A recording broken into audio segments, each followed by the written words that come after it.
नमस्कार, आप देख रहे हैं पंजाब केसरी टीवी और मैं हूं आपके साथ अनिकेत राय। आंध्र प्रदेश में तिरुपति बालाजी मंदिर के प्रसाद को लेकर सियासत गर्मा गई है।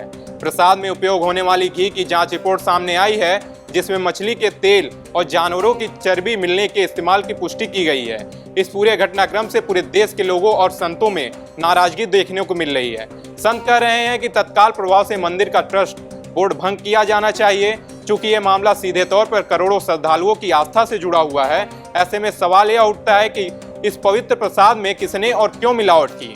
किसको हिंदुओं की आस्था के साथ खिलवाड़ करने में मजा आ रहा है? आखिर कौन है वो जो हिंदुओं की आस्था के साथ खिलवाड़ कर रहा है? चलिए आगे जानते हैं कि रिपोर्ट में क्या क्या खुलासे किए गए। आइए जानते हैं आखिर यह पूरा मामला क्या है। आंध्र प्रदेश के मुख्यमंत्री चंद्रबाबू नायडू ने बुधवार को दावा किया कि पिछली सरकार में तिरुपति मंदिर में मिलने वाले प्रसाद में घी की जगह जानवरों की चर्बी और मछली के तेल का इस्तेमाल किया जा रहा था। इसी साल जून में जगनमोहन रेड्डी की पार्टी आंध्र प्रदेश में विधानसभा चुनाव हारी और नायडू एनडीए की सरकार बनाए। 9 जुलाई को मंदिर बोर्ड ने घी के सैंपल गुजरात स्थित पशुधन लैब भेजे और 16 जुलाई को लैब की रिपोर्ट आई। इसमें एक फर्म के घी में मिलावट पाई गई। राष्ट्रीय डेयरी विकास बोर्ड की फूड लैब काल्फ ने बताया कि जानवरों की चर्बी और फिश ऑयल से तैयार घी में प्रसादम में लड्डू बनाए जा रहे हैं। ये बहुत दुखद बात है और सनातन धर्म के साथ बहुत बड़ा खिलवाड़ है। और जो कांग्रेस सरकार है निश्चित रूप से हमारे सनातन धर्म को मिटने का कार्य करती आई। वो तो राम जी को भी नकार गई है। उसने तो कोर्ट में तक एविडेंस दी है कि राम है ही नहीं है। राम सेतु को उसने नकारा। तो ऐसी स्थिति में उससे आशा खैर क्या किया जा सकता है। लेकिन आप ये समझिए, सनातनियों को समझना चाहिए कि ये सरकारें हमारा कितना विनाश करने का कार्य करती आई, हमारे लिए कितना दर्दनाक काम। जो एक हमारे आराध्य है बालाजी, तिरुपति बालाजी, मतलब आप समझ रहे हैं करोड़ों लोगों के आराध्य हैं और कितनी आस्था है लोगों की वहां पर जा जाकर। और उससे सरकारें चलती हैं, उस मंदिर से वहां की सरकार चल रही है उस मंदिर के चढ़ावे से।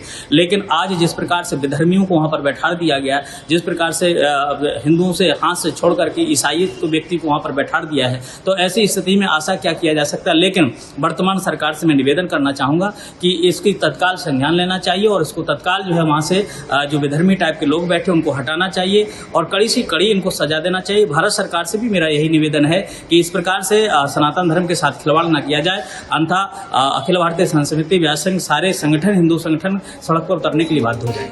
22 जुलाई को मंदिर ट्रस्ट ने बैठक की और फिर 23 जुलाई को घी के सैंपल दिए गए और जांच के लिए लैब भेजे गए। इसकी रिपोर्ट 18 सितंबर को सामने आई। सीएम नायडू ने सीधे तत्कालीन जगन सरकार को कटघरे में खड़ा कर दिया। नायडू सरकार ने कहा, पिछली जगनमोहन रेड्डी सरकार ने हिंदुओं की आस्था के साथ खिलवाड़ किया है, मंदिर की पवित्रता को ठेस पहुंचाई है और लोगों की आस्था से भी बहुत बड़ा खिलवाड़ हुआ है। मेरी सरकार आने के बाद इस पर रोक लगाई गई। जो अभी रिपोर्ट सामने आई है वो जुलाई की है। जांच में पता चला कि इन लड्डुओं में जिस घी का इस्तेमाल हो रहा था वो मिलावट था। इसमें फिश ऑयल, एनिमल टैलो और लाड की मात्रा पाई गई है।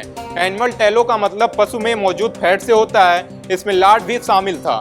लाड का मतलब जानवरों की चर्बी से होता है। इसी घी में फिश ऑयल की मात्रा भी पाई गई। रिपोर्ट के मुताबिक प्रसादम लड्डू में सोयाबीन, सूरजमुखी, जैतून, रेपसीड, अलसी, गेहूं के बीज, मक्का के बीज, कपास के बीज, मछली का तेल, नारियल और पाम तेल, बिफ टैलो, गौमांस की चर्बी जो होती है, लाड शामिल हैं। इस रिपोर्ट के आने के बाद सियासी घमासान छिड़ गया और छिड़े भी क्यों ना, ये हिंदुओं के आस्था के साथ जो खिलवाड़ हुआ है, इसे पूरे समाज में गुस्सा का माहौल है। वहीं सुबा रेड्डी ने कहा, मैं एक हिंदू हूँ, वेंकटेश्वर स्वामी की पूजा करता हूँ। उन्होंने सीएम नायडू को चुनौती दी कि वो भगवान के सामने आकर कसम खाएं उनके आरोप सही हैं या गलत। अगर नायडू उनके अपने आरोप साबित करने में, सबूत देने में विफल रहते हैं तो हम कानूनी सहारा लेंगे और सुप्रीम कोर्ट जाएंगे। Yesterday, our Chief Minister Chandrababu Naidu has commented